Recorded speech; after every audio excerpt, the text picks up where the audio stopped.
चला प्रेझेंटी लावा सगळ्यांनी.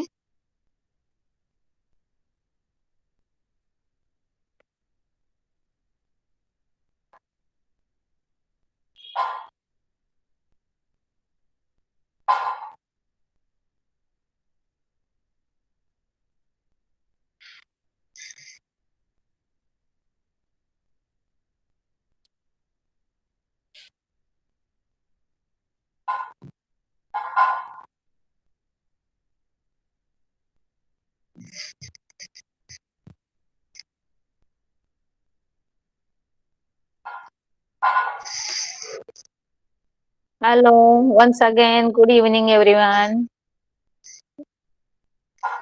Can you hear me, students? And my voice is clear?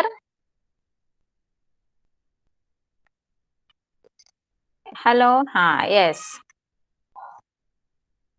Yes, okay. चला आपण सुरू करूया हा.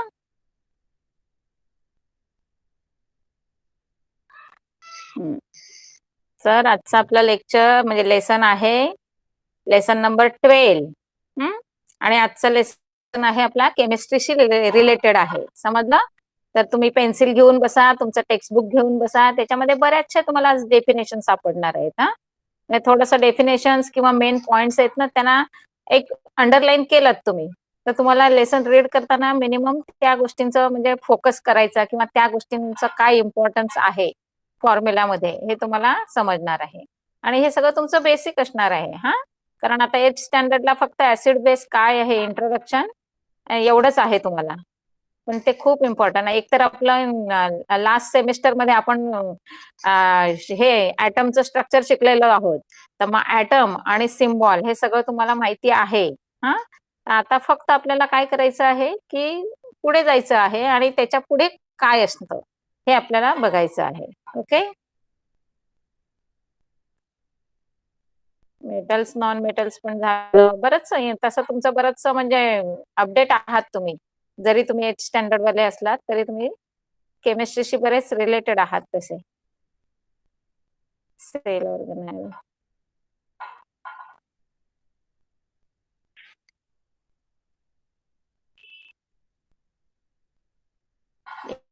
येस.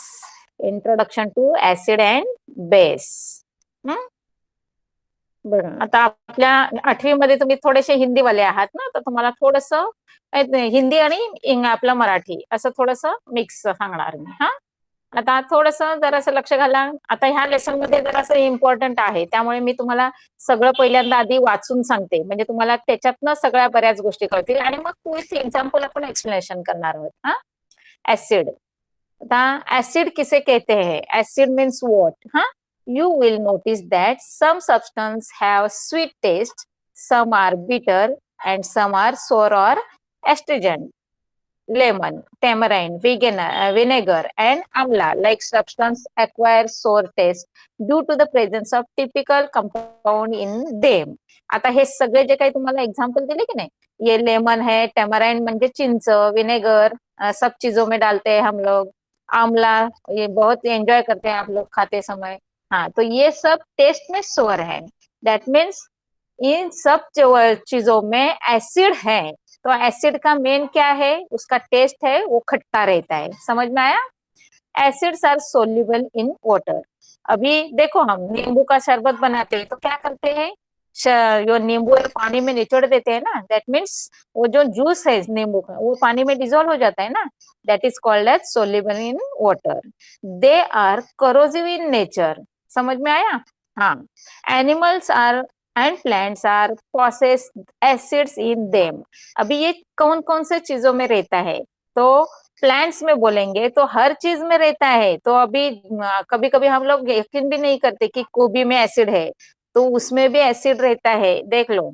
और ये संतरा फ्रूट्स है, लेमन है, उसमें भी एसिड रहता है, टैमराइंड है उसमें भी एसिड रहता है. तो बहुत सारे ऐसे चीजें हैं उसमें एसिड रहता है. Acid present in food stuff called as natural acid और या ऑर्गेनिक एसिड. जो फ्रूट्स के अंदर है, जो वेजिटेबल्स के अंदर है, जो हम नेचुरली मिलता है हमें तो उसको नेचुरल एसिड बोलते हैं. तो समझ लो कि नेचुरल के लिए दूसरा एक वर्ड उन्होंने यूज किया है ऑर्गेनिक, समझ में आया? हाँ, और बाकी जो हम पढ़ेंगे ना अभी, जो केमिस्ट्री के अंदर जो एसिड्स आते हैं वो सब है हमारे केमिकल रहते हैं जो लेबोरेटरी में हम यूज कर सकते हैं। These acids being weak in nature are called weak acids. समझ में आया? There are two types of acids. First one is natural or organic and second one is chemical, या उसको बोलेंगे हम केमिस्ट्री वाले ऑर्गेनिक्स एसिड्स। लेकिन उसके अंदर भी देख लो एक बार कि जो नेचुरल है वो सब वीक रहते हैं, तो हम इजीली उसको खा सकते हैं, डायरेक्टली खा सकते हैं, डायरेक्टली हम फूड में यूज कर सकते हैं। हाँ, तो दूसरा कौन सा है देख लो, they are caustic inflammatory, example sulfuric acid, hydrochloric acid and nitric acid, and they have some molecular formula, structural formula।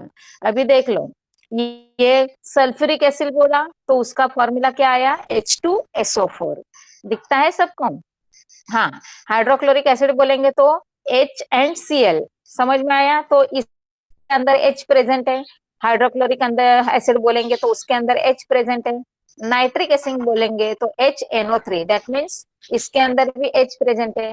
तो एसिड का सिंबल हो गया H, कि जिस जिस चीजों के अंदर, जिस जिस मटेरियल के अंदर, जिस जिस केमिकल के अंदर H है वो सब एसिड में इंक्लूड करते हैं। These acids are called as mineral acids. समझ में आया? फिर एक बार बताती हूँ सबको, जे आम्ही ऍसिड म्हणतो की नाही मुलांनो, तर आपल्या खाण्याच्या पदार्थांमधनं तुम्हाला जे काही ऍसिड मिळतात, जे काही आंबट पदार्थ आपण खात असतो आपल्या आहारामध्ये, त्या सगळ्यांमध्ये ऍसिड असतं, म्हणजे ते झाले आम्लयुक्त पदार्थ। आता त्याच्यामध्ये असं असतं की आपण जे फळं खात असतो किंवा भाज्या घेतो, ज्याची टेस्ट तुम्हाला आंबट लागते ते सगळे नॅचरल असतं, समजताय? मग ते नॅचरल आहे म्हणून त्याला नॅचरल ऍसिड म्हटलं। आणि जे केमिस्ट्रीमध्ये किंवा प्रयोगशाळेमध्ये यूज केले जातात त्यांना तुमचे केमिकल्स म्हटले जातात। आणि मग केमिकल्स मध्ये ऍसिड आहे ते कसं ओळखायचं, तर H हा त्याच्यातला एक इम्पॉर्टंट घटक असतो, समजताय? प्रत्येकामध्ये बघा, तुमचं सल्फ्युरिक ऍसिड दिलंय, हायड्रोक्लोरिक ऍसिड दिलंय आणि नायट्रिक ऍसिड दिलंय, तिघांमध्ये पण त्यांचे स्ट्रक्चरल फॉर्म्युले तुम्हाला दिलेले आहेत, कळतंय? पण त्याच्यामध्ये H हा त्यांचा इम्पॉर्टंट घटक आहे आणि त्या सगळ्यांना पुन्हा एक वेगळं नाव दिलंय आणि त्याला नाव दिलेलं आहे मिनरल ऍसिड। इथपर्यंत क्लिअर झालं सगळ्यांना? पुढे बघा, the skin gets burn when their concentrated solution falls on the skin, similarly their vapours if inhale can be harmful to the health. आता हे कोणाच्या बाबतीत होणार आहे, ये जो हमने एसिड पढ़े है ना अभी, ये मिनरल एसिड, ध्यान में रखो, ऑर्गेनिक एसिड जो नेचुरल है उस ये हार्मफुल बिल्कुल ही नहीं है, इसलिए हम ऐसे ही उनको डाइजेस्ट करते हैं, ऐसे ही फूड में लेते हैं। लेकिन ये केमिस्ट्री वाले जो केमिकल वाले जो मिनरल्स है ये बहुत खतरनाक रहते हैं। तो कभी जब भी केमिस्ट्री लैब में जाने का मौका मिलेगा तो बहुत सारे केमिकल्स आपको वहां दिखाई देंगे, बॉटल में रखते हैं, और जो कॉन्सेंट्रेटेड रहते हैं उसको तो कॉर्नर में रखते हैं, और स्ट्रिक्टली वहां लिखा रहता है कि वहां बच्चे नहीं जा सकते, that means that are harmful to us. मग हार्मफुल म्हणजे काय आहेत बघा एकदा, की सपोज जर तुमचं प्रॅक्टिकल करताना जर हातावर वगैरे पडलं इन केस मजा मस्ती करताना, तर त्याच्याने तुमचं बर्न होऊ शकतं। आता तुम्हाला त्या बऱ्याच म्हणजे फिल्म वगैरे त्याच्यावर आलेले आहेत, तर त्याच्यावरनं पण तुमच्या लक्षात येत असेल की ऍसिड किती हार्मफुल असू शकतोय। क्लिअर? आता दुसरं काय सांगितलं, इन केस जर तुम्ही त्याला असं स्मेल केलं किंवा त्याच्या वेपर्स आहेत त्या इनहेल केल्यात तुम्ही, तरीही ते आपल्यासाठी हार्मफुल असणार आहे, समज? मग त्यामुळे ऍसिड ज्या बाबतीत किंवा तुमचं केमिस्ट्रीवालं जे ऍसिड आहे त्याच्या बाबतीत कधीही मस्ती करायची नाही, मजा करायची नाही, समजलं? व्हेरी केअरफुल राहायचं आहे। पुढे बघा, strong concentrated acids are converted into their dilute acids by slowly adding them into water. काय करायचं आहे बघा, such dilute acids are less harmful than their corresponding strong acids. आता लक्षात घ्या कि हे जे केमिस्ट्री वाले तुमचे जे काही आहेत ना एसिड्स, वो जो केमिस्ट्री वाला है ना, ये सब सिंबल वाले H2SO4, that means sulphuric acid, hydrochloric acid, nitric acid, these are strong acids. क्योंकि ये कॉन्सेंट्रेट रहते हैं, उनमें से वेपर्स बहुत सारे निकलते हैं और ये बहुत ही हार्मफुल रहते हैं हमारे मतलब हमारा स्किन पे गिर गया तो भी बर्न हो जाता है, इनहेल कर लिया तो भी हेल्थ में कुछ तो डैमेज कर सकते हैं। तो इसलिए उनको स्ट्रॉन्ग कॉन्सेंट्रेटेड एसिड्स बोलते हैं। लेकिन उनको डाइल्यूट करके हम यूज करते हैं। जब जब हम प्रैक्टिकल करते हैं ना, अभी 9th 10th में तो आपको प्रैक्टिकल भी होगा, तो ये लैब में जाएंगे और प्रैक्टिकल करेंगे तो ये स्ट्रॉन्ग एसिड बिल्कुल नहीं यूज करते, जब जरूरत लगेगी तो स्ट्रॉन्ग एसिड यूज करते हैं। लेकिन डेली का हमारा जो प्रैक्टिकल रहता है उसमें ये सब के सब एसिड हम यूज करते हैं। तो उसको क्या किया जाता है, पहला उसको डाइल्यूट किया जाता है। तो डाइल्यूट कैसे करते हैं, वो जो एसिड्स रहते हैं वो सीधा थोड़ा सा पानी में डालेंगे और उसको मतलब 10 ml एसिड लिया तो 100 ml वाटर लेते हैं। समझ में आया, इतना उनका रेशियो रहता है और उसको इसी तरह से डाइल्यूट किया जाता है। That means adding water it is become normal acid. Okay, if you test dilute solution of baking soda, आता दुसरं आलं बघा काय आहे। आता नुसतं ऍसिड म्हटल्यानंतर तुम्हाला एक फ्रुट्सचे व्हेजिटेबलचे एक्झाम्पल दिले आणि अजून तुम्हाला थोडेसे याचे केमिस्ट्रीवाले एक्झाम्पल दिले, पण आता अजून एक वेगळे तुम्हाला सांगतात बघा। First one is baking soda. Baking soda means क्या, जो हमारा केक बेक करते हैं ना हम लोग, तो उसमें जो सोडा यूज करते हैं कि ना, पाउडर यूज करते हैं, उसको बेकिंग सोडा बोलते हैं। If we you will find it astringent या bitter substance having astringent bitter taste supplementary to touch, that means lime water। तो लाइम वाटर बोलेंगे तो उसके अंदर क्या है देखो, CaOH। तो H आया है लेकिन अकेला H नहीं है उधर, वो H जो आया है वो OH के साथ आया है। समझ में है? हाँ, तो थोड़ा ध्यान में रखो कि जब H सिंपल H आएगा तब भी वो एसिड रहता है, वो HOH के साथ आएगा तो वो बेस रहता है। तो आज का अपना लेसन ही है एसिड और बेस। तो फर्स्ट एसिड में क्या है, H is the main important element and base में क्या है, OH is the main important element. तो देख लो, सिंपल ये slippery to touch. Slippery to touch that means कभी आपने ये अपना डिटर्जेंट पाउडर है उसमें हाथ डाला है, हाँ, तो हाथ डालने के बाद अगर गीला हाथ डालेंगे तो वो स्लिपरी रहता है ना, तो बिल्कुल अपना बेकिंग सोडा है ना उसके अंदर भी हाथ डालेंगे और या पानी में दबाएंगे तो बिल्कुल वो ऐसा स्लिपरी रहते हैं। दैट मीन्स क्या है, वो अपना जो स्किन है ना वो क्या करता है, ऐसा थोड़ा सा स्लिपरी बना देता है। तो कौन कौन है इसके अंदर देख लो, ये है lime water, that means CaOH twice. Second baking soda NaHCO3। सबका नाम और सबका फॉर्मूला ध्यान में रखना है, बहुत ही कंफ्यूज करते हैं ये आगे जाके। कॉस्टिक सोडा, देखो baking soda that means NaHCO3, caustic soda that means NaOH, and soap. Soap means ये सब हमारे डिटर्जेंट है ना वो सोप के अंदर आते हैं। जो हमारी टिकिया है वो भी सोप है, उसको पानी में डालेंगे हाथ में लेंगे तो वो स्लिपरी फील होता है ना, तो वो सब से बेसिस है। Bases are completely different from acids. Chemically, they have properties opposite to that of the acids. Complete opposite properties वो शो करते हैं। तो ये एसिड का टेस्ट अगर थोड़ा सा ऐसा खट्टा रहेगा तो इसका टेस्ट थोड़ा सा कड़वा रहता है। ये एसिड है वो ऐसा स्लिपरी जैसा नहीं लगता है, फील करता है, लेकिन ये बेस जो है ये पूरा का पूरा ऐसा उनका टच है वो स्लिपरी फील होता है। और एसिड के अंदर H is the main element and base के अंदर OH is the main element. That are the different points in between acid and bases. Okay, देख लो, they are also inflammatory to skin in their concentrated form. We know that distilled water is tasteless. Water is neither acidic nor basic. तो अभी हमने जो पढ़ा acid और base उसके अंदर क्या क्या रहता है ये भी मालूम हो गया। तो ऑलरेडी हम लोगों के अंदर एक क्वेश्चन भी ऐसा राइज होता है ना कि ये वाटर कौन से साइड में जाएगा, तो water is neutral, not acid not base. समझ में आया, ना खट्टा रहता है ना कड़वा रहता है, इट इज वेरी मतलब नीडफुल टेस्टी। देख लो अब थोड़ा सा इसके अंदर भी है, देखो ये दिखाया दिया है, देखो methyl orange, phenolphthalein, methyl red and litmus. ये बहुत ही इम्पोर्टेंट है, किस लिए? ये ब्लू लिटमस रहता है और रेड लिटमस रहता है। तो ब्लू लिटमस जो हम एसिड में डालेंगे तो उसका कलर चेंज हो जाएगा, बेस में डालेंगे तो उसका कलर चेंज हो जाएगा। तो वो उसको जो कलर चेंज होने के बाद जो कलर दिखाते हैं ना वो लोग, तो उसको बोलते हैं ऐसे लिटमस पेपर टेस्ट। समझ में आया? हाँ, तो ये प्रैक्टिकली हम लेबोरेटरी में लेके जाते हैं आप लोगों को और सब दिखाते हैं कि ये कैसा चेंज होता है। तो इतना ऐसा ऐसा क्या बोलेंगे उसको, कलर ऐसा फाइन कलर मिलता है ना, you can easily can understand. देखो लास्ट वाला है जो इंडिकेटर। तो इंडिकेटर क्या है? The substance which are neither acidic nor basic and are chemically inert in nature. देख लो, जो एसिड का भी कुछ नहीं दिखाता है फीचर्स और बेस का भी कुछ नहीं दिखाते, उनको इंडिकेटर बोलते हैं।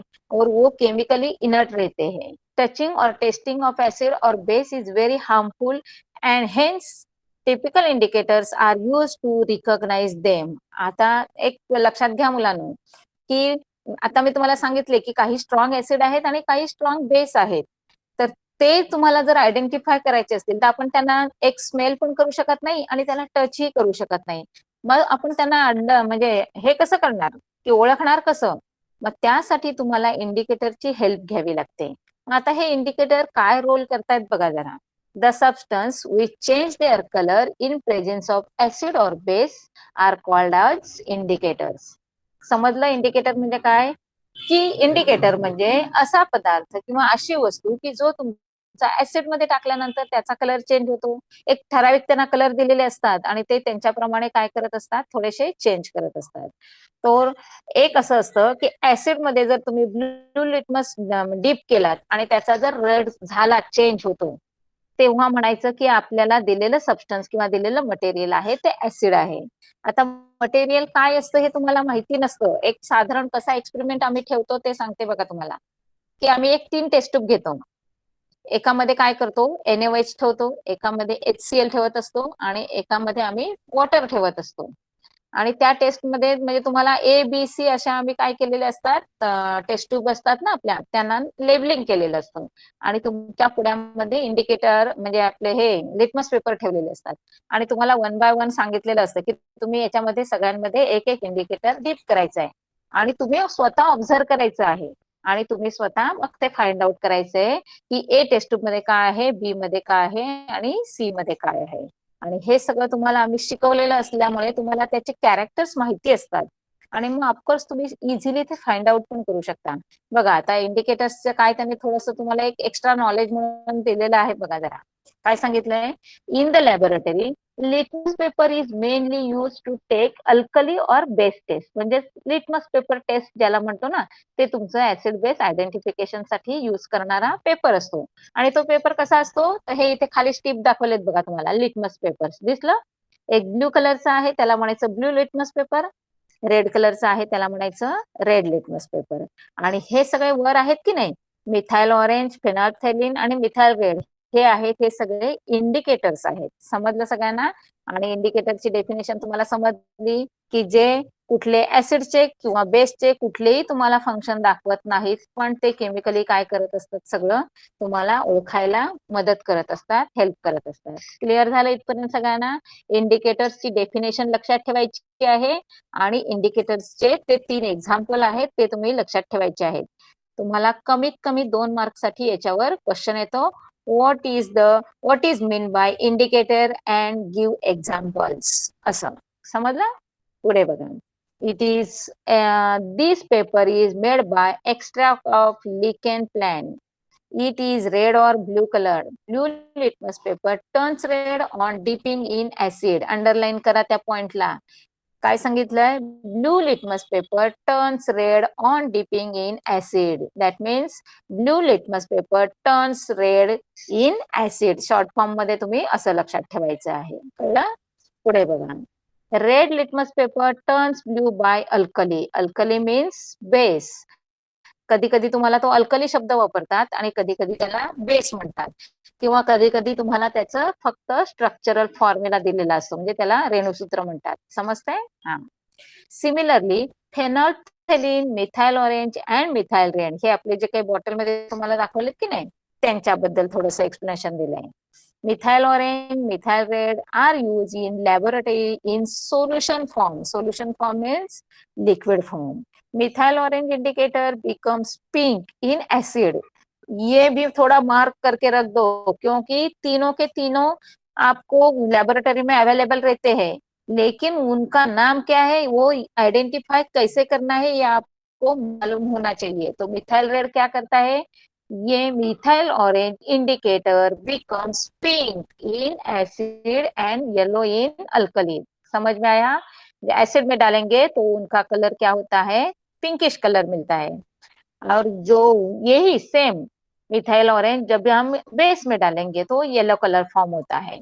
अभी ये आपकी टीचर आपको लेके जाएंगी तो पूरा पूरा ऐसा एक्टिविटी जो बोलेंगे ना तो सब मालूम हो जाएगा. थोड़ा सा अभी लर्न करके रखो, तो जब टीचर लेबोरेटरी में लेके जाएगी दिखाएगी तो पूरा का पूरा कलर कैसा चेंज होता है वो आपको ऑब्जर्व करने के लिए मिल जाएगा. फेनॉल्फथेलीन रिमेन्स कलरलेस. देखो ये फेनॉल्फथेलीन बीच वाला जो है, क्या बोला है, phenolphthalein remains colourless in acid and becomes pink in alkali. Confuse करने वाला है ना.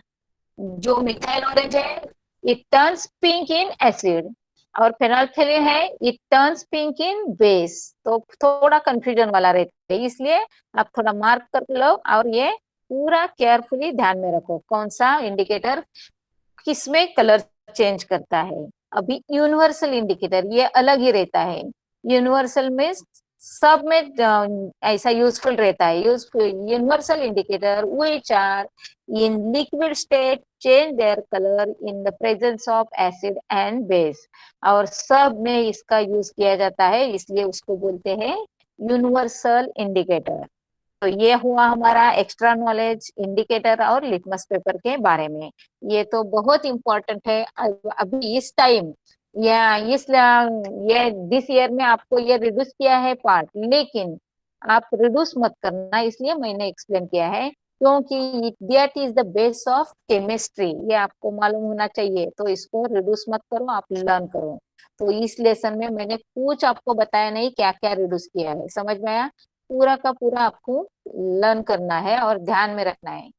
ये है चार्ट, देख लो. नेम ऑफ द इंडिकेटर, ये पूरा का पूरा चार्ट आपको फिल इन द ब्लैंक्स में आता है. कभी कभी मैच द पेयर में आता है, कभी कभी को रिलेशन में आता है, कभी कभी ये ट्रू और फॉल्स में आता है. तो उसको अलग अलग तरीके से ऑब्जेक्टिव टाइप क्वेश्चन उसके बनाते हैं. तो ध्यान में कैसे रखना है देख लो. नेम ऑफ द इंडिकेटर, सब के सब इंडिकेटर्स दिए हैं. कलर ऑफ द इंडिकेटर, उसका खुद का कलर कैसा रहता है वो बताया है. कलर इन एसिड, उसको एसिड में डालने के बाद उसका कलर कैसे होता है, चेंज होता है या रिमेन एज इट इज. हाँ. और colour in base that means alkali, तो बेस में डालने के बाद कैसा होता है. तो ये चार्ट पूरा पूरा ध्यान में रखेंगे ना तो बाकी कुछ रटने की जरूरत भी नहीं लगेगी. ओके, देख लो एक बार. लिटमस पेपर, तो लिटमस पेपर में मैंने अभी दो टाइप आपको तो blue litmus and red litmus. तो पहला वाला है उसको बोलते हैं ब्लू लिटमस. तो ब्लू लिटमस का शॉर्ट फॉर्म में ध्यान में कैसे रखना है आपको, ब्लू लिटमस एसिड में डालेंगे तो वो कलर चेंज करता है और उसका कलर क्या बनता है, रेड बनता है. ओके. और ये बेस में डालेंगे तो ब्लू का ब्लू ही रहता है, that means remain as it is. समझ में आया? फिर एक बार बताती हूँ. ब्लू लिटमस पेपर एसिड में डालने के बाद उसका कलर चेंज हो जाता है और ब्लू से वो रेड बन जाता है. और वही ब्लू लिटमस पेपर अगर हम बेस में डालेंगे तो उसका कोई चेंज नहीं होता है. हाँ, उसका जो कलर है वो जैसे कि वैसा रहता है. अभी एक ही शॉर्टकट में आपको बताती हूँ. ब्लू लिटमस के बारे में ध्यान में रखा है ना, तो रेड लिटमस के बारे में ध्यान में ही मत रखो, तो अपने आप वो समझ में आता है. देख लो. Blue litmus paper turns red in acid and remain as it is in blue. But red litmus paper remains same in acid. तो रेड लिटमस पेपर जो है वो एसिड में कुछ नहीं चेंज होता है, लेकिन अगर बेस में डालेंगे तो उसका कलर चेंज हो जाता है और रेड का कलर क्या होता है, ब्लू हो जाता है. समझ में आया? कंप्लीट अपोजिट है, तो खाली एक को ध्यान में रखो, दूसरा अपने आप आपको आ जाएगा। और अभी तीसरा क्या है? सब इंडिकेटर्स है 3, 4 और 5। देखो, मिथाइल ऑरेंज, उसका खुद का कलर ऑरेंज है। अभी बोतल में ही देखेंगे तो समझ में आएगा, देख लो, समझ में आया? हाँ, तो ये एक उसका इंडिकेशन है। तो अभी लैब में जाएंगे तो इंडिकेटर रखेंगे तो मिथाइल ऑरेंज बोलेंगे तो उसका कलर ही ऑरेंज है, तो पहचानने में भी आसानी हो जाती है। अगर इसको हम एसिड में डालेंगे तो उसका कलर चेंज होता है और ये it turns into pink colour, and base में डालेंगे तो it turns into yellow colour. Phenolphthalein है, वो कलर एसिड में डालेंगे तो कलरलेस हो जाता है और बेस में डालेंगे तो पिंक हो जाता है। और मिथाइल रेड, रेड बोलेंगे तो उसका कलर, उसका ओरिजिनल कलर है वो रेड है। समझ में आया? और एसिड में डालने के बाद ही उसका रेड जैसे के वैसा रहता है। अगर हम उसको बेस में डालेंगे तो it turns into yellow colour. Okay, समझ में आया? यहाँ तक किसी को प्रॉब्लम है कुछ? एक बार मैं देखती हूँ।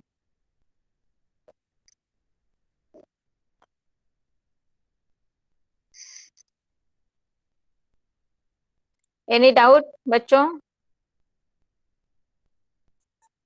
कुछ समझ में नहीं आया ऐसा कुछ है? एच मीन्स एच, ये एलिमेंट रहता है। हाँ, तो आगे जाके ये सब एच और ओ एच ऐसा दो पार्ट रहता है। आगे आगे जाके मैं बहुत सारे एक्सप्लेनेशन आपको देने वाली हूँ। हाँ, तो एच को सीधा हाइड्रोजन मत समझो। ओके, हाँ। और किसी को प्रॉब्लम है? सब समझ में आया? Any doubt anybody? No? Okay, okay.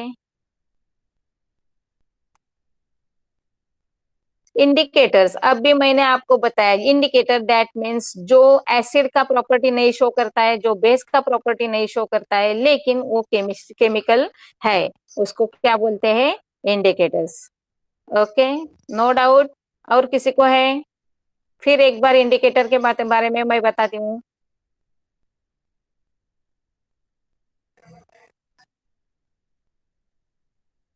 हाँ, इंडिकेटर, ये सीधा विशाल थोड़ा सा सुन लो, ये देख लो, ये जो है ना मिथाइल ऑरेंज, बोतल की ओर देख लो, phenolphthalein, methyl red, all these are indicators. समझ में आया? ये सब के सब लिक्विड फॉर्म में रहते हैं। ओके, अगेन उसका डेफिनेशन फिर से एक बार बताती हूँ। The substance which change their colour in presence of the acid और base are called as indicators. Clear हो गया? थोड़ा मार्क कर लो उसको और दो बार पढ़ लो कि बाद में समझ में आएगा। और वही इंडिकेटर के बारे में आपको चार्ट में भी बताया है कि ये तीन जो इंडिकेटर है ये मोस्टली केमिस्ट्री लैब में यूज किए जाते हैं। तो उसका यूज क्या है? वो जो टाइट्रेशन वगैरह रहते हैं ना, आगे जाके आपको बहुत सारे एक्सपेरिमेंट करने हैं, तो उसमें टाइट्रेशन में कलर चेंज करने के लिए और जो हमारा जो एलिमेंट है ना वो फाइंड आउट करने के लिए ये यूज किए जाते हैं। वो आगे वाला स्टडी है, इसलिए आपको बेसिक नॉलेज क्या दिया है? इट इज ये it is so in solution form, and they are changes their colour in acid and base. Okay, ठीक है, चलो। आता डोमेस्टिक इंडिकेटर। डोमेस्टिक मीन्स क्या? जो हम ऐसा घर में यूज करते हैं ना, फ्रूट्स वाले। आगे अगर अभी मैंने बीट का एग्जांपल दिया तो बीट का कलर क्या है सबको मालूम है ना? हाँ, तो वो जो हम बोलेंगे ऑर्गेनिक या नेचुरल बोलेंगे ना, तो उसको बोलते हैं डोमेस्टिक इंडिकेटर्स। उसके बारे में कभी कभी आपको क्वेश्चन पूछा जाता है क्योंकि ये ऑर्गेनिक रहते हैं। तो केमिकल जो है वो केमिस्ट्री लैब में यूज किए जाते हैं, लेकिन हमारे जो डोमेस्टिक है ना, ये हमारा बहुत सारा घर का कुछ फूड आइटम बनते हैं ना, उसको कलर लाने के लिए ये डोमेस्टिक इंडिकेटर यूज करते हैं। देख लो, on non availability of laboratory indicator, natural indicators can be made by using several domestic substances. You must have seen yellow food stain turning red after washing with soap. This color change is the result of chemical reaction between turmeric and alkaline material soap. Here, turmeric acts as the indicator. Natural indicator can also be prepared from the red cabbage, radish, tomato, and similarly from the hibiscus and rose. तो ये जो है ना domestic indicator, उसको short में आप ध्यान में रखना है नेचुरल इंडिकेटर्स। तो नेचुरल बोलेंगे तो वो फ्रूट्स से मिलते हैं या वेजिटेबल्स में मिलते हैं। तो वेजिटेबल्स कौन से है, तो रेड वाला कैबेज अभी आता है मार्केट में, उससे रेड कलर हम बना सकते हैं। जो रेडिश है, टोमेटो है, अभी मैंने बीट बताया, उन्होंने बीट दिया नहीं है लेकिन बीट भी है। ये सब हमारे नेचुरल इंडिकेटर है। जैसे कि और एक एग्जाम्पल एग्जाम्पल दिया है उन्होंने, हिबिस्कस एंड रोज फ्लावर, समझ में आया। तो ये सब जो हमारे डार्क कलर वाले जो फ्रूट्स और वेजिटेबल्स रहते हैं ना, उनका सब ऐसा लिक्विड निकालते हैं और एज अ इंडिकेटर इसका यूज किया जाता है। बहुत सारे चीज जो फूड कलर बोलते हैं ना, तो कभी कभी वो नेचुरल कलर यूज करते हैं ना, तो ये सब डोमेस्टिक इंडिकेटर उसमें यूज करते हैं।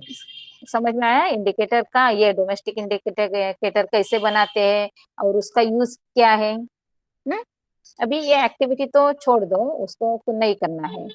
अभी देख लो substance effect on turmeric paper and base. अगर ये टर्मरिक पेपर क्या रहता है, तो अभी आप मैंने आपको क्या बताया, रेड लिटमस और ब्लू लिटमस बताया। तो आगे जाके आपको एक बिल्कुल उनके जैसा एक टर्मरिक पेपर मिलता है और उसके ऊपर एक मतलब टेस्टिंग किया जाता है। तो अगर हमने लाइम जूस लिया, तो लाइम जूस क्या रहेगा बोलो, क्या रहेगा। हाँ, ये दैट मीन्स एसिड और बेस रहेगा, एसिड रहेगा ना। हाँ, तो एक बार देख लो कि ये एसिड है, तो एसिड का जो इफेक्ट है वो टर्मरिक पेपर में क्या दिखता है, कैसा दिखता है, ये हमें एक्सपेरिमेंट करके पहचानना है, इसलिए उसको प्रैक्टिकली करना पड़ता है। सेकंड क्या दिया है, लाइम वाटर। लाइम वाटर का ब्रैकेट में क्या दिया है, देखो calcium hydroxide, that means CaOH twice, जो मैंने पहले आपको बताया ना, ये इधर देख लो तो आपको समझ में आएगा, देख लो लाइम वाटर CaOH ट्वाइस। तो ये किसके अंदर आता है, बेस के अंदर आता है। तो उसको कभी कभी अल्कली भी बोलते हैं, कभी कभी बेस भी बोलते हैं, समझ में आया। तो उसको देखना है हमें, टर्मरिक पेपर उसमें डिप करना है और टर्मरिक पेपर में क्या क्या चेंजेस आते हैं वो हमें देखना है। हाँ, तो एक मैं आपको अभी एक बताती हूँ कि हम लोग खाना खाते हैं, आज खाते हैं तो हाथ से खाते हैं ना। हाँ, तो एक अगर खाते समय एक ड्रॉप हमारा कपड़े के ऊपर गिर गया और हम उसको साबुन लगा के धोने लगे, तो कलर चेंज हो जाता है ना, होता है ना, सबको मालूम होगा, सबको ये एक्सपीरियंस होता मालूम है। हाँ, तो देख लो कि ये जो है, जो हम खाना खाते हैं उसमें थोड़ा सा एसिड रहता है, और जो हम सर्फ एक्सेल या कुछ डिटर्जेंट यूज करते हैं ये सब बेस रहता है, तो उनका कॉम्बिनेशन हो जाता है और उसके हिसाब से वो कलर चेंज हो जाता है। That means that is called as neutralisation reaction. आगे जाके आपको ये सब मिलने वाला है सीखने को। आगे देखो, what do you observe on adding the baking soda solution in fruit juice, whether bubbles form or effervescence come out from the fruit juice। ये सब छोड़ दो, बेकिंग सोडा है, उसको अगर हमने पानी में ही डाल दिया सीधा तो भी बबल्स आते हैं ना। हाँ, तो उसके अंदर क्या रहता है, तो वो रिएक्ट होता है और CO2 के बबल्स फॉर्म होते हैं और वो इमीडिएट ऐसे क्विक ऐसा बाहर निकलते हैं। देखो ये रहता है फास्ट रिएक्शन। तो बहुत सारे ऐसे बोलते हैं ना जिनको एसिडिटी होती है, तो 2 मिनट में झट से होता है ना। हाँ, वही रिएक्शन है वो। From the above first activity, we come to know that turmeric indicator paper turns red yellow in certain solution। समझ में आया। ये पूरा का पूरा टर्मरिक पेपर, पहला उसका कलर ही लाइट येलो रहता है, लेकिन अगर उसको ये ये एसिड बेस में डालेंगे तो उसका कलर डार्क येलो हो जाता है। Similarly on adding of baking soda solution in the acidic solutions, bubbles come out or effervescence is produced। effervescence में that means थोड़े से वेपर्स आते हैं। By this simple and easy activity, we can identify acidic or basic, that means alkaline substances। ये तो छोटा सा एक टेस्ट है कि एसिड और बेसिड कैसे है उनको आइडेंटिफाई करने के लिए। तो अब तक हमने क्या क्या पढ़ा बच्चों, तो एक पहला है एसिड बेस टेस्ट करने के लिए लिटमस पेपर यूज करते हैं। लिटमस पेपर 2 टाइप के रहते हैं, और ये थर्ड वाला जो हमने पेपर लिया है उसको बोलते हैं हम टर्मरिक पेपर। तो ये तीसरा वाला पेपर ऐड हो गया एसिड बेस फाइंड आउट करने के लिए। और एक हमने इंडिकेटर के बारे में भी पढ़ा। तो एसिड बेस फाइंड आउट करने के लिए इतने सारे हमारे पास जो वैरायटी वाले एटम है, तो उससे हम एसिड और बेस आइडेंटिफाई कर सकते हैं। ओके, तो आपको अभी एक काम दिया जाएगा, ये होमवर्क में दिया जाएगा। हाँ, ये सब अभी मैंने बताया है आपको। जिसके अंदर सिंपल एच है तो उसको हम एसिड बोलेंगे, जो एच ओ एच के साथ आया है उसको हम बेस बोलेंगे। तो अभी एक चार्ट है, सबको दिखता है? हाँ, तो पहला वाला है, थोड़ा सा अभी चैट बॉक्स में हम थोड़ा सा उसका आंसर चैट करके मुझे दे दो। हाँ, जो लाइम जूस है, तो लाइम जूस क्या है, पहला वही दे बताओ मुझे, वो क्या है, एसिड है या बेस है? हाँ, फर्स्ट वाला। आप थोड़ा सा ये चार्ट है वो थोड़ा सा नोट डाउन करो, मैं तो आपका चैट बॉक्स में देखने जाऊंगी ना। हाँ, लाइम जूस लिख के ले लो, NH4OH, सब सब सब करो ये, और HCl और विनेगर। हाँ, तो ये क्या क्या है, क्या क्या दैट मीन्स एसिड है या बेस है, ये आपको खाली लिखना है। हाँ, थोड़ा थोड़ा मैंने आइडिया दिया है आपको। क्या है, लाइम जूस है, NH4OH है, HCl है एंड विनेगर है। हाँ, कौन कौन लिख के देता है देखती हूँ मैं। हाँ, नाम भी लिखो, नाम भी लिखो। फर्स्ट वन इज, हाँ, जल्दी मत करो, धीरे धीरे होना चाहिए। First one is acid, okay okay.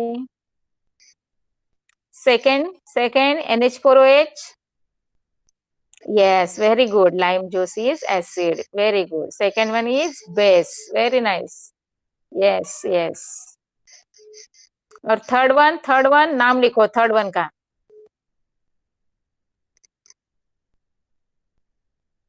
Third third का नाम लिखो। HCl, ऐसा एच नहीं निकालते, कैपिटल एच जैसा उधर दिया है ना, बिल्कुल वैसा लिखना है। Yes, HCl, H is the capital, हाँ, that is acid, yes yes। And last one is very nice, very nice।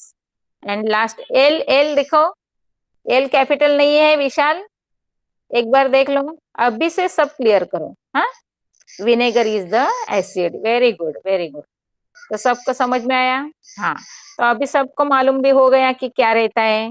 हाँ, अभी उसका कैरेक्टर्स भी आपको थोड़ा सा पता चलेगा।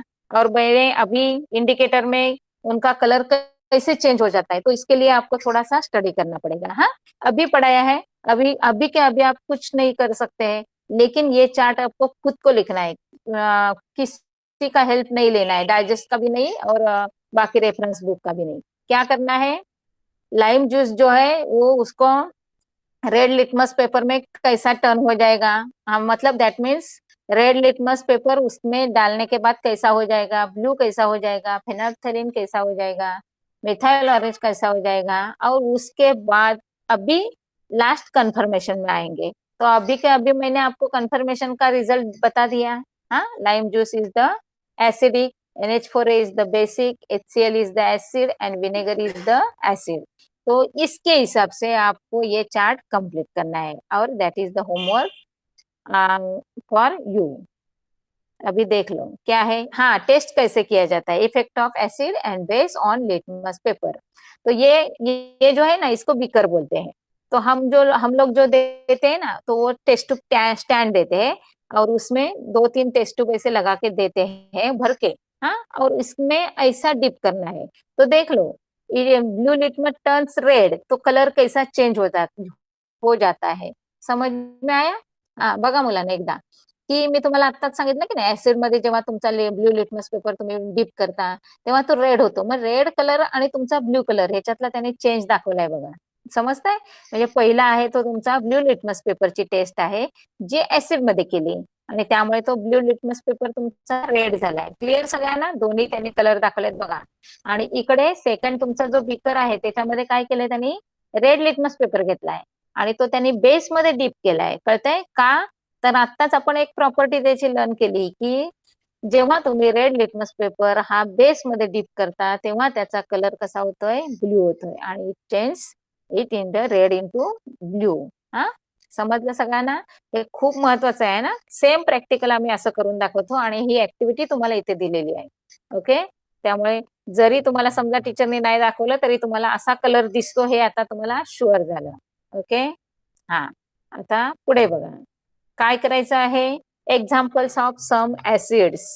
आता ते ऍसिड काय आहेत बघा. आणि ऍसिड जे काही मी तुम्हाला सांगितलं की नाही, तर हा जो आहे तर त्याला हायड्रोजन आयन म्हणतात. आता जरासा हा विशाल, आता तो एच लिहिलाय बघ तिथे, HCl हायड्रोक्लोरिक ऍसिड, समजलं? त्याला आता मी काय केलंय, 2 पार्ट मध्ये डिवाइड केलंय बघा. तो एच केलाय साईडला आणि Cl केलाय साईडला. हा, तर त्या एचच्या डोक्यावर तुम्हाला प्लस साईन दिसतंय बघा आणि Clच्या डोक्यावर मायनस साईन दिसतंय. आणि मला असं वाटतं आपण थर्ड लेसन मध्ये शिकलो होतो ना, बघा आठवतंय का, internal structure of the atom. हा, मग त्याच्यामध्ये तुम्हाला म्हणजे कॅटायन्स आणि ऍनायन्स मी शिकवले होते. ज्यांच्या डोक्यावर तुमचं पॉझिटिव्ह साईन आहे त्याला कॅटायन्स म्हणायचे, ज्यांच्या डोक्यावर तुमचं निगेटिव्ह साईन आहे त्याला ऍनायन्स म्हणायचे. आणि तुम्हाला मी आपले हे पण दिलं होतं, ऑर्बिट पण शिकवल्या होत्या. मग ते जे तुमचं नॉलेज आहे की नाही ते आता तुम्हाला इथे कामी येणार आहे. तर आता विशाल तुला समजलं असणार आहे एच काय आहे. H is the hydrogen ion. समजलं सगळ्यांना? हे पहिले लक्षात ठेवा. Acid is such a substance which gives H ion in solution state, that is HCl dissolves in water. Clear झालं सगळ्यांना? हा, पुढे बघा. आता ते एक एक्झाम्पल दिलं. आता बाकी पण आपल्याला असेच करायचे आहेत. बऱ्याच वेळेला आम्ही आता तुम्हाला ना म्हणजे बोर्डवर असलं की आम्ही तुम्हाला सांगतो की एक एक्झाम्पल मी करून दिलं की बाकी तुम्ही करायचे आहेत. तर आता सपोज मी तुम्हाला दिलं एक्झाम्पल, तुम्हाला नायट्रिक ऍसिड दिलं तर तुम्ही कसं लिहिणार सांगा मला. मी तुम्हाला 2 एक्झाम्पल आहेत बघा. नायट्रिक ऍसिड आहे HNO3, सल्फ्युरिक ऍसिड आहे तुमचं H2SO4, कार्बोनिक ऍसिड आहे H2CO3 इन कोल्ड ऍक्सेलरेटेड ड्रिंक्स. हा, आणि दुसरा आहे एस्कॉर्बिक ऍसिड, तिसरा आहे citric acid in lemon and other fruits, acetic acid in vinegar etcetera. म्हणजे हे कुठे कुठे तुम्हाला मिळत आहेत ते सांगितलंय. तर आता हे सगळे जे काय ऍसिड आहेत बघा ते तुम्हाला खाली लिहून दिलेले आहेत बघा. म्हणजे कुठलं ऍसिड आहे त्याला कुठलं नाव आहे, समजतंय? आपको पहचानने के लिए आएगा, ये मैच द पेयर में आएगा, फिल इन द ब्लैंक्स में भी आएगा.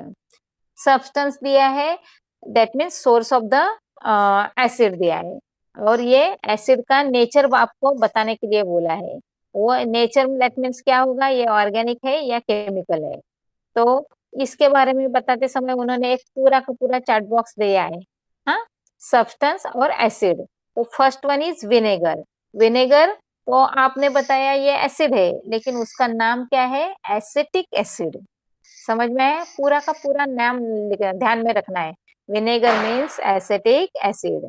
ऑरेंज बोलेंगे तो उसके अंदर क्या है, ascorbic acid. Tamarind tartaric acid. Tomato oxalic acid. Curd बोलेंगे तो उसके अंदर है लैक्टिक एसिड, और लेमन में है साइट्रिक एसिड. पूरा का पूरा आपको ध्यान में रखना है, ये सब ऑर्गेनिक या नेचुरल है. समझ में आया? हाँ, ये सब के सब आपको लर्न ही करना है. ओके, अभी प्रॉपर्टीज क्या है, ये एसिड क्या क्या दिखाता है. तो फर्स्ट है properties of acid. First one क्या है, acids are sour in taste, that means they are in, म्हणजे ते कसे लागतात, खट्टे. खट्टे म्हणजे थोडेसे आंबट लागतात. आता तुम्हाला सगळ्यांना चिंच कशी लागते, आवळा कसा लागतो हे माहितीये. आणि हे जर तुमचे नॅचरल ते एक्झाम्पल्स असतील तर लक्षात ठेवायचं आहे की कन्फर्म आहे acids are sour in taste, म्हणजे सगळे ऍसिड तुमचे कसे असणार आहेत, चवीने आंबट असणार आहेत. Clear? Second property, acid molecules contain hydrogen ions as main constituents. समजलं सगळ्यांना? आता ते फक्त याच्यासाठीच नाहीये, विशालसाठीच नाही तर सगळ्यांसाठी सांगून ठेवते एकदा की तुमचा जो H सिम्बॉल आहे तो तुमचा हायड्रोजन आयन म्हणून ओळखला जातो. समजतंय? आणि तो तुमचा त्या ऍसिड मधला मेन कॉन्स्टिट्युएंट आहे. क्लिअर झालं सगळ्यांना? पुढे बघा. Acid reacts with metal to form hydrogen gas. अब अभी ये क्या है मालूम है? अभी इसके लिए हमें लेबोरेटरी में जाके ये थोड़ा सा प्रैक्टिकल करना होगा. तो इस ये हाइड्रोजन गैस कैसे निकलता है और हाइड्रोजन है ये कंफर्म करने के लिए क्या किया जाता है. तो वो हम जो टेस्ट करते हैं ना, तो टेस्ट करते समय जो वेपर्स बाहर आते हैं ना, ये टेस्ट ट्यूब से, उसके सामने अगर हम कैंडल ऐसा जला हुआ कैंडल पकड़ा ना, तो ऐसा फट ऐसा आवाज आता है. दैट मीन्स जो गैस बाहर निकलता है ना, वो खुद हाइड्रोजन रहता है और वो जल जाता है. तो हाइड्रोजन की प्रॉपर्टी क्या रहती है? वो खुद अपना जल जाता है. समझ में आया? Acid react with metal. तो मेटल कौन से है? मेटल के नाम आप बता सकते हैं? चैट बॉक्स में लिख के दे दो, मैं देखूंगी. आप सब लिख के रखो. कम से कम एक या दो एग्जाम्पल मेटल्स के लिख के रखो, क्योंकि मैंने मेटल्स और नॉन मेटल्स पूरा का पूरा चैप्टर आपको पढ़ाया है, तो आपको सब के सब नाम मालूम होंगे. तो कम से कम एक या दो एग्जाम्पल आप चैट बॉक्स में लिख के दे रख दो. ओके. हाँ, अभी देख लो. Acid reacts with metal to form hydrogen gas. जब ये मेटल के साथ रिएक्ट होते हैं, तब हाइड्रोजन गैस निकलता है बाहर. हाँ. Acid react with carbonates, that means CO3. हाँ, कार्बोनेट्स के लिए CO3 लिखते हैं.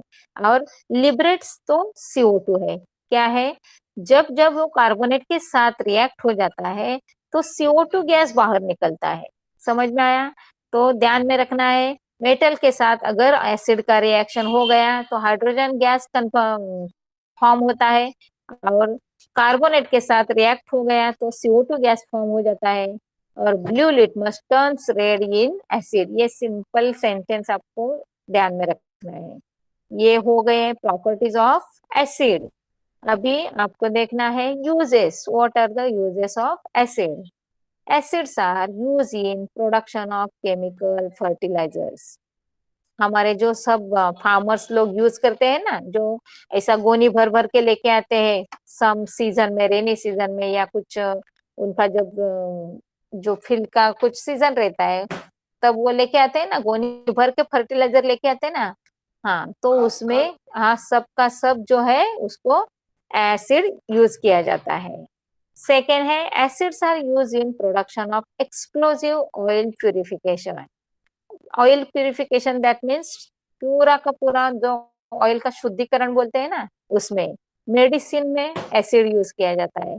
डाइज एंड पेंट्स में, dyes means colour, paints means colour, मतलब ये पूरा का जो हमारा कलर जो रहता है ना, उसके प्रिपरेशन में, उसके प्रोडक्शन में एसिड यूज किया जाता है.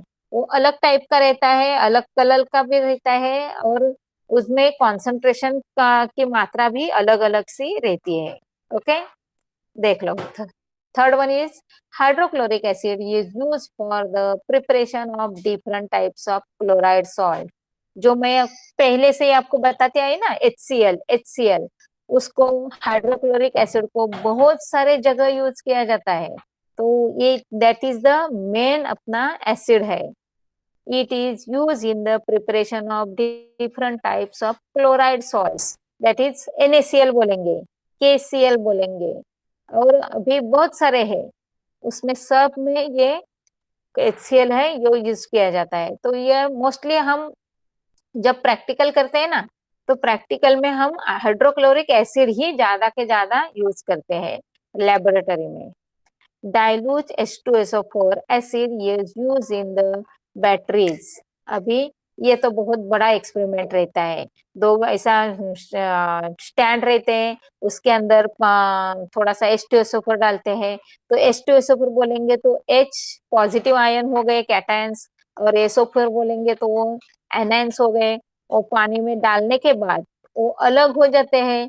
तो अलग हो जाने के बाद उसमें क्या होता है, इलेक्ट्रॉन्स यहाँ से वहां भागने लगते हैं. तो ये बहुत बड़ा एक एक्सपेरिमेंट है. 10th स्टैंडर्ड में है, आपको सब समझ में आएगा. खाली अभी इतना ही ध्यान रखना है कि H2SO4 जो है, वो हमारे गाड़ी के जो बैटरी रहती है ना, उसमें यूज किया जाता है। Okay, distil dilute STL is use in for sterilisation of water. समझ में आया, कहाँ यूज किया जाता है? जो वाटर का स्टरलाइजेशन करते हैं ना, वहाँ डाइल्यूट एसिड यूज किया जाता है, लेकिन वो डाइल्यूट एसिड रहता है, ये भी ध्यान में रखो। Acid is use for making of white paper from the wood pulp. अभी हमारा सब लोगों को पता होगा कि जो हमारा पेपर जो बनता है वो वुड पल्प से बनता है, लेकिन उसका जो फिनिशिंग रहता है ना, पेपर का भी अलग अलग क्वालिटी रहता है। जो हमारा प्रिंटिंग पेपर रहता है ना, वो बेस्ट क्वालिटी रहता है। जो हमारा ड्राइंग का पेपर रहता है वो भी अच्छा बेस्ट क्वालिटी रहता है, लेकिन वो थोड़ा थिक रहता है। हाँ, और हमारा वो जो न्यूज ये नोटबुक का पेपर रहता है वो भी बेस्ट क्वालिटी पेपर रहता है। तो उनको थोड़ा सा ऐसा व्हाइटनेस जो मिलता है ना हमें, वो एसिड की वजह से मिलता है। समझ में आया? अभी न्यूज़पेपर देखेंगे तो उसका शेड कैसा है, और वो बहुत ही दुबला पतला रहता है ना, तो अगर एक ड्रॉप भी उसके ऊपर गिर गया तो वो फट जाता है, और उसका शेड भी डाउन रहता है। समझ में आया? हाँ, तो ऐसे वाले पेपर में एसिड नहीं यूज किया जाता। ओके, यहाँ तक आपको कुछ डाउट है? अभी इसके बाद हम जाएंगे causticity of concentrated acid and base. यही हमारा आज का लास्ट टॉपिक रहेगा, इसके आगे मैं नहीं जाऊंगी, क्योंकि ये थोड़ा सा आपको थोड़ा सा समझने में थोड़ा टाइम लगेगा। तो आज क्या करना है, अभी थोड़ा टाइम है तो मैं एक्सप्लेन करती हूँ, लेकिन आज आपको पूरा एसिड किसे कहते हैं, बेस किसे कहते हैं, एसिड का प्रॉपर्टीज क्या है, बेस का प्रॉपर्टीज क्या है, एसिड कहाँ यूज किया जाता है, और व्हाट आर द इंडिकेटर्स, और व्हाट आर द ये लिटमस पेपर्स, ये पूरा का पूरा ये रट लेना है, समझ लेना है। समझ में आया? हाँ, देख लो। Dilution नहीं, dissolution of the concentrated H2SO4 in water generates large amount of heat।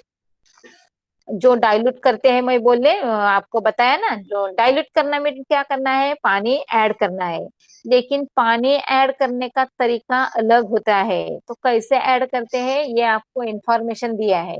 आप अभी 10th तक तो आपको कुछ करने को नहीं मिलेगा, लेकिन 11th 12th में आप जाएंगे तो कभी कभी टीचर आपको डाइल्यूट करने के लिए बोलती है, तो ये तरीका आपको मालूम होना चाहिए, इसलिए आपको ये नॉलेज दिया है।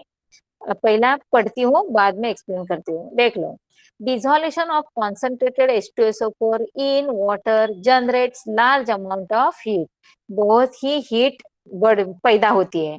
Therefore for dilution of concentrated acid it is slowly added to water. क्या करना है, जो एसिड रहता है वो एक ऐसा पिपेट बोलते हैं हम लोग, वो पिपेट में लेते हैं और ड्रॉप बाय ड्रॉप क्या करते हैं, पानी में ऐड करते हैं। एसिड में कभी भी पानी नहीं डालते हैं, क्योंकि एक big amount of large amount of heat generate होती है। तो क्या करना है, हमें एक बीकर लेना है, उसमें 100 ml पानी लेना है। एक पिपेट बोलते हैं उसको, एक ऐसा होलो जो पाइप रहता है उसको पिपेट बोलते हैं। उसमें हमें एसिड लेना है और 1 by 1 ड्रॉप वाइज हमें पानी में ऐड करना है। देख लो, it is slowly added to water. Never add water in the concentrated sulphuric acid. Mark करो इस लाइन को, कभी भी एसिड में ऐसा सीधा का सीधा पानी नहीं डालना है। Okay, it will be produce enormous heat and causes explosion. कभी कभी ज्यादा आपका गलती हो जाती है तो एक्सप्लोजन भी होने का डर रहता है। Bases like sodium hydroxide and potassium hydroxide are strong and caustic in nature. Their concentrated solution burns skin as it decomposes the protein in skin. अभी अभी एक आपको मालूम ही होगा, थोड़ा सा भी एसिड गिरने के बाद हमारी जो स्किन रहती है ना, चमड़ी ऊपर की, वो ऐसा एकदम इसी जल जाती है। तो ये ऐसा क्यों होता है? तो हमारे चमड़ी के अंदर तो प्रोटीन्स तो है ही, लेकिन उसके नीचे फैट्स रहते हैं। ये जो हीट पैदा होती है ना, इमीडिएट मेल्ट हो जाते हैं, और वो प्रोटीन्स है ना, वो इमीडिएट डिकम्पोज हो जाते हैं। तो वो अगर कॉन्सेंट्रेटेड एसिड का एक ड्रॉप हमारे स्किन के ऊपर गिर गया तो इतना फास्ट इनका रिएक्शन हो जाता है कि वो पूरा का पूरा स्किन, और ये डीप तक जाती है। हाँ? खाली हमका हमें ऐसा अगर ये अपना बोलेंगे थोड़ा चटका लग गया तो ऊपर का चमड़ी जलता है ना, तो बिल्कुल एसिड में वैसा नहीं होता है। एसिड का जो वुंड रहता है ना वो बहुत डीप तक जाता है, जो बर्न है ना वो बहुत डीप तक जाता है, क्योंकि ये स्ट्रॉन्ग एसिड रहते हैं और हमारे स्किन में जो प्रोटीन्स है, जो फैट्स है, वो इमीडिएट बर्न करते हैं। तो इसलिए उनका जो बर्न है, जो वुंड बनती है, वो बहुत डीप तक हमारे बॉडी में जाती है। तो वो ऐसा रिकवर होने में भी टाइम लगता है।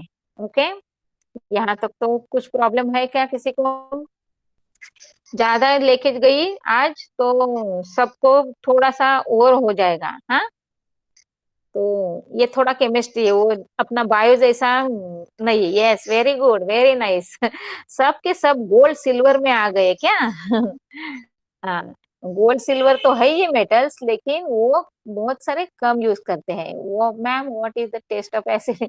कौन है ये? Kadambari. Acids are I am sure in taste, that means ये सब के सब खट्टे रहते हैं। हाँ ma'am, text book will read then right. Yes, very good Vishal, keep it up. हाँ, नंदिनी, ये थ्री लिखा है ना, वो थ्री ओ के साइड में नीचे आना चाहिए। हाँ, HNO3 नीचे आना चाहिए। हाँ, एक बार बुक में देख ले तो थ्री कहाँ लिखते हैं वो भी तुझे पता हो जाएगा। गोल्ड, सिल्वर, आयरन, कॉपर, हाँ ये तो सब के सब मेटल आपको सबको मालूम है। लेकिन दूसरे जो हम केमिस्ट्री में यूज करते हैं ना, वो रहते हैं मैग्नीशियम, मैंगनीज रहता है, आयरन रहता है, जिंक रहता है। हाँ, ये, हाँ ये sodium, calcium, aluminium. Very good, very good. हाँ, जो हमारे केमिस्ट्री के अंदर है, जिसके साथ हम एक्सपेरिमेंट करते हैं, तो ये गोल्ड और सिल्वर है ना, बहुत महंगे वाले हैं, उनके साथ भी रिएक्शन हो सकता है, लेकिन उनका कॉस्ट ही इतना बड़ा है, लेबोरेटरी में उसको यूज नहीं करते हैं। हाँ, लेकिन आपका आंसर ठीक है। ओके, हाँ आगे से अभी जैसे जैसे आप लर्न करते जाएंगे, तो आपको कौन कौन से मेटल हम लेबोरेटरी में यूज करते हैं या रिएक्शन में पार्टिसिपेट करते हैं, वो सब आपको समझ में आएगा। ये विशाल ने किसका एग्जाम्पल दिया है? ओके, ठीक है, यहाँ तक तो हम स्टॉप करेंगे।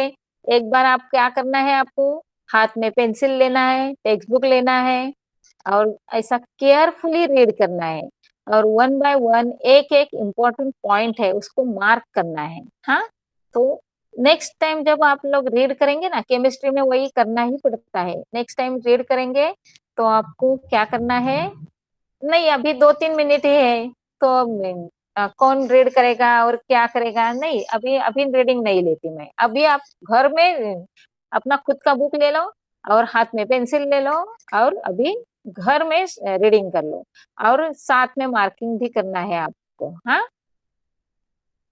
ओके, कुछ प्रॉब्लम है अभी? ये केमिस्ट्री है, कुछ नहीं है, सब समझ में आएगा। Yes,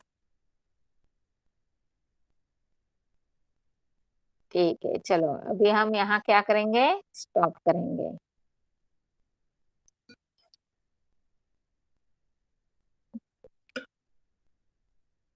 okay, no doubt, no problem, very good, very good.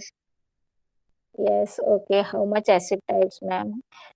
पहला तो है नेचुरल एसिड, एंड अपना जो केमिस्ट्री वाले हैं उनको बोलते हैं केमिकल एसिड, ये मेन टाइप हो गए। हाँ, और एसिड में हम बोलेंगे तो वीक एसिड और स्ट्रॉन्ग एसिड, ऐसे दो टाइप हो गए। तो आज तक हमने क्या किया है, नेचुरल और केमिकल, यही यहाँ तक कि हम पहुंचे हैं। आगे जाके इसी सेम लेसन में हम स्ट्रॉन्ग एसिड और वीक एसिड के बारे में पढ़ाएंगे। हाँ, और क्या है, वीक एसिड सब है ना, हमारे नेचुरल जो है ना, सब के सब वीक है, और जो हमारे केमिकल वाले हैं ना, ये सब के सब स्ट्रांग है। तो उनका स्ट्रांग और वीक का जो कॉम्बिनेशन रहता है ना, उसके अंदर क्या क्या रिएक्शन होती है, और वो रिएक्शन में बाद जो प्रोडक्ट निकलता है ना, उसमें किसका असर रहता है, किसका इफेक्ट रहता है, ये हम नेक्स्ट लेक्चर में पढ़ेंगे। ओके, जिनको जिनको हो सकता है इंटरेस्ट है, इस पूरा का पूरा लेसन आज रीड कर लो, बहुत इंटरेस्टिंग लेसन है। हाँ, okay, yes, very good. Yes, yes, bye bye. Bye. Yes, yes, yes. Bye bye bye.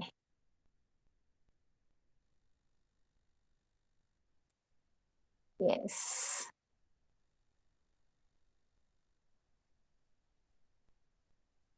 Yes, yes.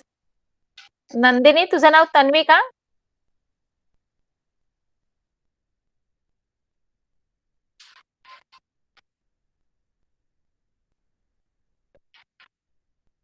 Okay, okay. चलो बाय, बाय.